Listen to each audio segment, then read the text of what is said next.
Good morning, it's Ian Koniak, and we're coming to you live from beautiful San Diego, walking on Neptune Avenue, I think it's called.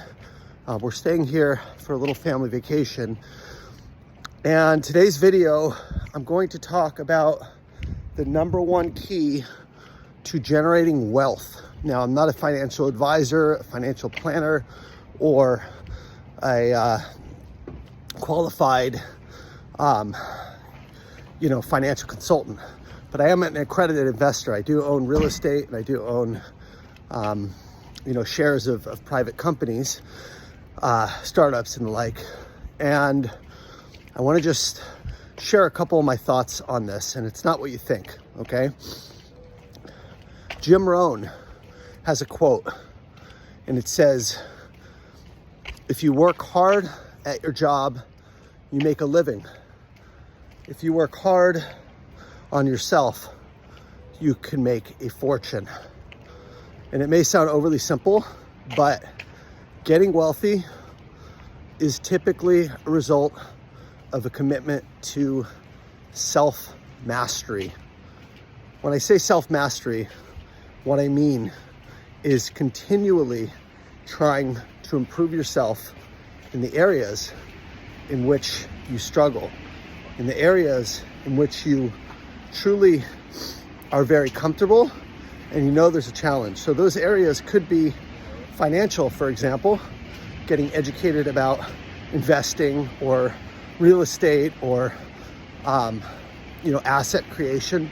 In fact, I'm reading a book called Rich Dad, Poor Dad right now, which I read a long time ago, but now it makes a lot more sense. He talks about letting your assets, your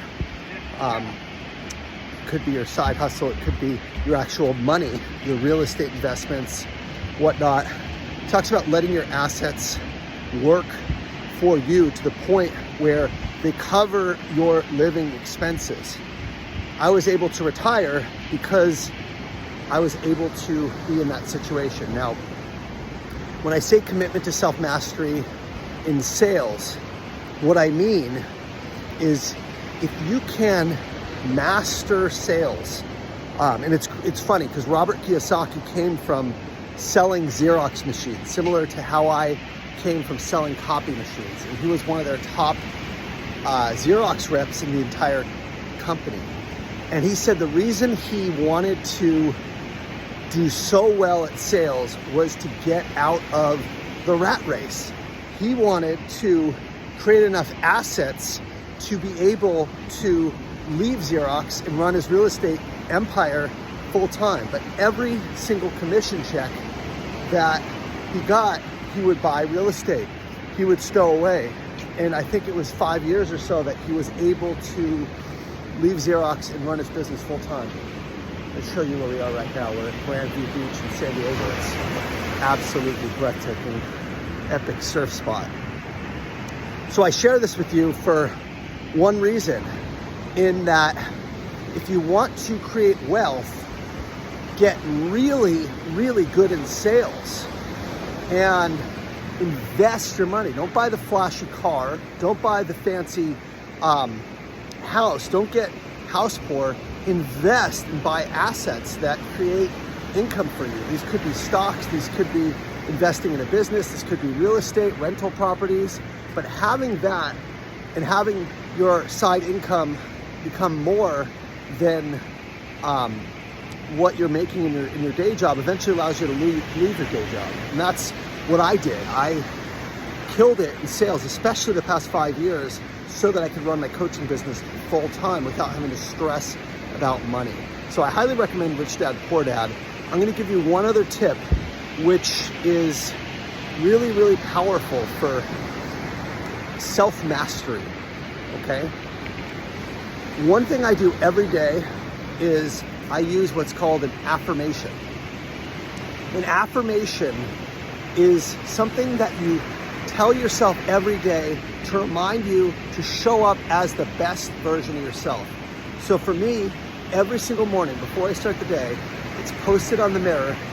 There's an affirmation with a picture of my family, and I committed it to memory, so I'll just share it with you. It says, every day I will give it my all, because when I'm all in, I feel my best, I inspire others to perform their best, and I continue to provide a dream life for my family. Giving my all means showing up fully every day, planning and executing, staying positive and focused, and serving others with abundance and love. So I'm going to break that down for you. For me to commit to self-mastery, it means that I have to give my all every day. And when I do that, I can lead by example. That's why I run. That's why I make these videos. That's why I gave up, getting drunk and pot, and pornography, and all the sacrifices I made is because it's a commitment to be the best version of myself. So every day I give it my all, because when I'm all in, I feel my best, feel great. I know myself, and I know when I feel great. It's when I put in a full day. It's when I exercise. It's when I connect with my family. I inspire others to do their best, and I continue to provide the dream life for my family, meaning working very hard so I can continue to go places like this and travel, and also have a beautiful home and let my wife be a full-time mom, and all the other reasons that I do what I do. The second part of that is defining what good looks like. Okay, so there's two sentences. One is, how do I want to show up every day? And then two is, what does that look like? So then I go on to say, showing up fully means, giving my all means showing up fully. That means trying my best. When I'm working as hard as I can. When I'm not working, being as present as I can, right? But when I'm supposed to be working on the hard things first and doing my best, okay? That's the first thing. Planning and executing, meaning starting my day by setting goals for the day and actually keeping those commitments, time blocking my tasks in my calendar and keeping those commitments. Even on the weekend, I have goals of what I want to do, and I make sure I keep that commitment. Today is Saturday morning, for example. The third thing in there is staying positive and focused. I tend to beat myself up sometimes. I tend to give myself a hard time. And the reality is that I need to stay positive, and having ADHD, I need to remind myself to stay focused, do one thing at a time, do the hard things first, and not to stop until it's done, okay? And finally, serving others with abundance and love. That's about connecting to my spiritual side, connecting to being humble, making it about others and not me, letting my ego be in check, serving others. It's not about serving myself, it's about serving others and fully giving myself and being loving, because that's where true joy, contribution, and fulfillment comes from, is from giving, not taking. And so that's what I remind myself every single day. And so I would highly encourage you, if you want to get wealthy and commit to self-mastery, know what the best version of yourself is, write it down and repeat it every single morning to yourself. It'll wire in your brain.